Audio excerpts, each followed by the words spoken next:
দেখুন, লাল পড়েছি বলে কেউ আবার সিপিএম পার্টি মনে করবেন না। যাই হোক, বলছি আমাদের এই মালদা এবং মুর্শিদাবাদ জেলাকে অবিলম্বে কেন্দ্রশাসিত এক জেলা করে নেওয়া উচিত। কেননা আমরা দেখছি যে এসআইআর নিয়ে দেখুন, এসআইআর এ প্রচুর লোকের নাম বাদ গেছে এবং সেটা গোটা রাজ্যে গেছে। শুধুমাত্র পার্টিকুলার ভাবে কিন্তু মালদা বা মুর্শিদাবাদে যায়নি, এটা আমরা সকলে জানি। এবং বিভিন্ন জায়গায় এখনো পর্যন্ত নাম তোলার আমরা জানি যে 90% ফেক রোহিঙ্গা বহিরাগত। কিন্তু 10% লোক এমনও আছে যারা এই দেশের নাগরিক, কিন্তু ভুলবশত বিএলওদের কারণে নানান কারণে তাদের নাম বাদ গেছে। তো তাদের নাম অবিলম্বে এবং ভোটের আগে তোলা হবে। সেই প্রসেস এখনো চলছে, বিভিন্ন জায়গায় চলছে। আমার এখানেও চলছে, আমার ব্লকেও চলছে। তো সেটা সরকারিভাবে চলছে, বিভিন্ন নথিপত্র জমা দেওয়ার মাধ্যমে চলছে। কিন্তু মালদা, মুর্শিদাবাদে তারা এই সমস্ত সরকারি কোনো ব্যাপারেই যাবে না। কেন?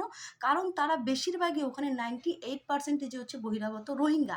তাই তারা সেখানে জঙ্গিরা যেরকম ঘটনা করে সেরকম ঘটনার মাধ্যমে বিভিন্নভাবে দাঙ্গা করে যাচ্ছে এবং মালদা মুর্শিদাবাদকে সংখ্যালঘুদেরকে একত্রিত করে উত্তপ্ত করে যাচ্ছে। আর সংখ্যালঘুরা উত্তপ্ত হয়ে যাচ্ছে। আপনারা ভাবুন, গোটা রাজ্যের সংখ্যালঘুরা উত্তপ্ত হচ্ছে না, যাদের নাম বাদ গেছে।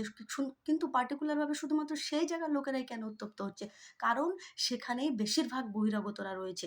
আর দেখবেন, সেই জায়গার লোকের যত দাঙ্গা হচ্ছে এই পশ্চিমবঙ্গে, সেখান থেকেই শুরু হচ্ছে। এই বেলডাঙ্গা বলুন, নিরপরাধ হরগোবিন্দ দাস, চন্দন দাসকে কুপিয়ে কুপিয়ে মারল এসআইআর নামে, যাদের রাজনীতির সাথে কোনো যোগাযোগই ছিল না।